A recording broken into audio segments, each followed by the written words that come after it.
So number 2 on my list is Jaylon Johnson, who was having a great year, but has now dropped 2 pick sixes in his last 2 games. Yeah. And not just, that could have been a pick six. No, those were guaranteed pick sixes, and I think he dropped one in the Panthers game too. I thought he had a 75-yarder he could have stepped in front of Adam Thielen, and he didn't.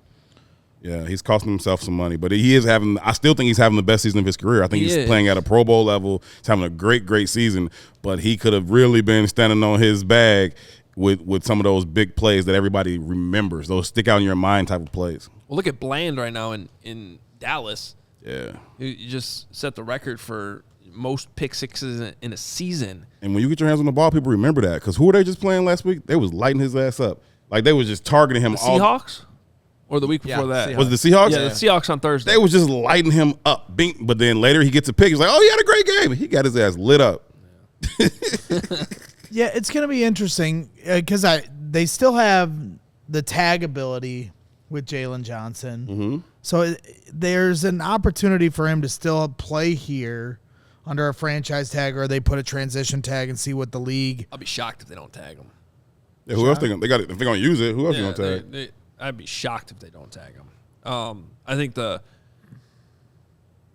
question is, and now you can't change it, but let's say he gets 2 of those 3 pick six opportunities and converts them.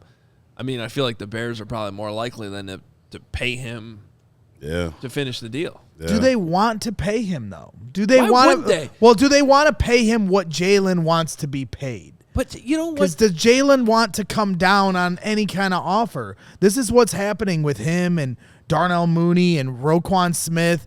They're pointing to, in negotiations, I'm assuming, statistics. And these players are looking at like, well, look at the roster you've put around me. How do you expect me to have, Eberflus talks about, hey, I need takeaways. Last year he was calling out Jaylon Johnson about this. And Jalen's probably like, well, I need a pass rush. And so now the opportunities you see where he's getting them and he's dropping them and owning that and taking his own personal frustration about it. But I just think that Jaylen is probably at a point like, I'm not coming down too hard on you guys. You guys owe me this because I've been playing hard for you. And the Bears are like, well, this is our spot. And you either can come down to this or, we'll find a replacement like we have for Montgomery and Roquan Smith, potentially Darnell Mooney.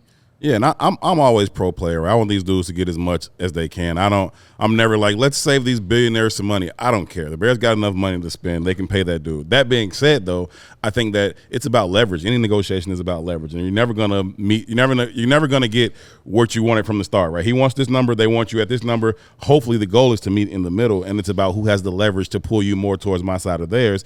They've got the franchise tag. They've got the lack of ball production over the entirety of your career, not just this season. Right. So because he has gotten his hands on the ball this year. We talk about the ones he's dropped, and those were big ones, but he has gotten his hands on the ball more this year, and he's having a phenomenal season. But you also talk about, okay, then if you're gone, what are our other options, right?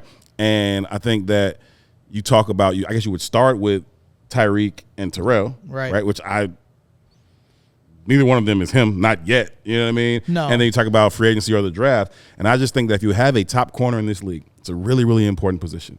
If you got one, go ahead and keep him. Yeah, and I don't get this idea that you're not going to use a franchise tag on him. Yeah. I mean, it's... But if you did, don't you guys feel like he's going to hold out if you franchise tag him? He can hold out as long as he wants. He'll show up in September. Guys, this is how the franchise tag works. It's a tool for both sides. Really, it gives the team the leverage, but players have gotten some of the leverage back. I think the most likely scenario right now is franchise tag, hold out. They either come to an agreement or they don't. And he'll show up. This idea that the Bears, first of all, the Bears have plenty of cap space to deal with a 1-year franchise tag. Even if you can say he's not worth $20 million.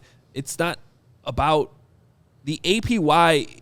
They care about more when it's a long-term contract. Right. Okay, you are willing to overpay a little bit on a franchise tag to gain the leverage to ultimately agree on a lower number, APY, that works for both sides. That's the whole point of it. And if it doesn't work out, at the end, you Khalil Mack the situation and you can trade him at the end of training camp. And hopefully that's not where it goes, but there's no point at all in letting this dude walk. And if you don't think he's playing at a high enough level to at least earn that franchise tag where you're the team, your side gets more of the leverage, then you're not watching football correctly. The guy has been excellent this year. He's dropped some pick sixes. Sure. And there's no question if he wants to get that $20 million APY over 5 years, he's got to start catching the ball more.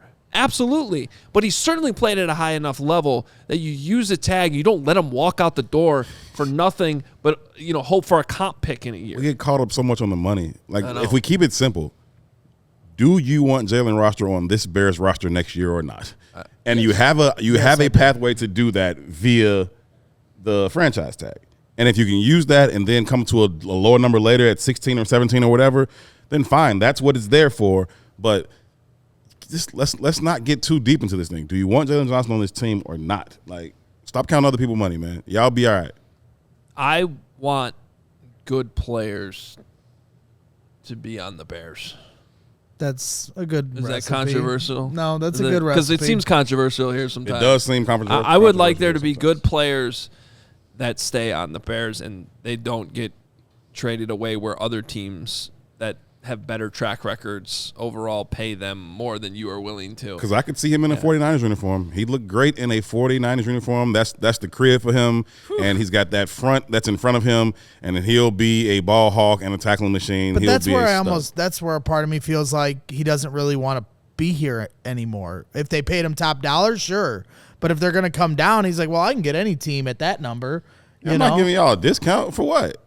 Like, I would give the Bears a discount because I'm from here, right? Right. Cole admitted. Cole admitted. Well, he admitted as much when we talked about his contract, a month or so ago. Cool. Like, you know what I'm saying? Like, that's cool. But I'm from California, bro. I don't, like, whatever. You know what I'm saying? Like, I would like to be here. Y'all drafted me here. And I'm not somebody who says, like, pay people for past production. I don't care how good he's been, how good do I think he's going to be going forward? And I think he's going to be a really, really good corner. Well, and I also feel like the coach hasn't been shy about calling him out a few times in the media.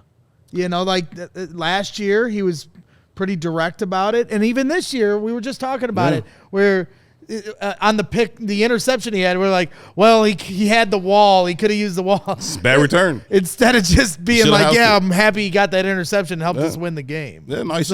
So they haven't really been that shy to be a little more critical towards him than maybe other players. One more option, though, and I wouldn't completely rule it out either, but the Bears went transition tag with Kyle Fuller, and I wonder if this could be one of those situations where it's sort of a middle ground where, okay, you test the market, there's possible, there's a chance to match. You don't get any draft compensation in return, though. You just right. It's basically you just let them negotiate with the open market with the opportunity to match, but then you also sort of lose your opportunity to structure it the way you want.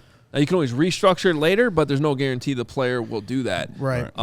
So there's pros and cons to that,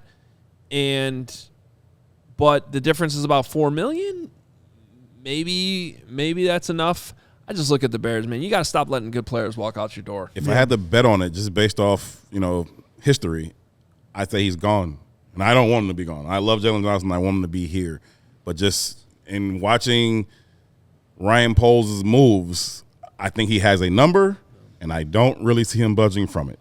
Yeah, he's going to be great on the Ravens next year. He's really going to be great on the Ravens. I think he'll be a 49er, honestly, but he'd be great on the Ravens, too. We got a guy in the chat saying you guys are armchair GMs. Yeah, we are literally in armchairs talking about what the general manager may or may not do. And so are you. That's what we do here, and you're watching the show. And so are you, good person. And you're there are 32 people who are general managers in the National Football League. Podcast critic. Everybody We're the armchair GM. You're the chat chair podcast critic. We all silly like the mayor.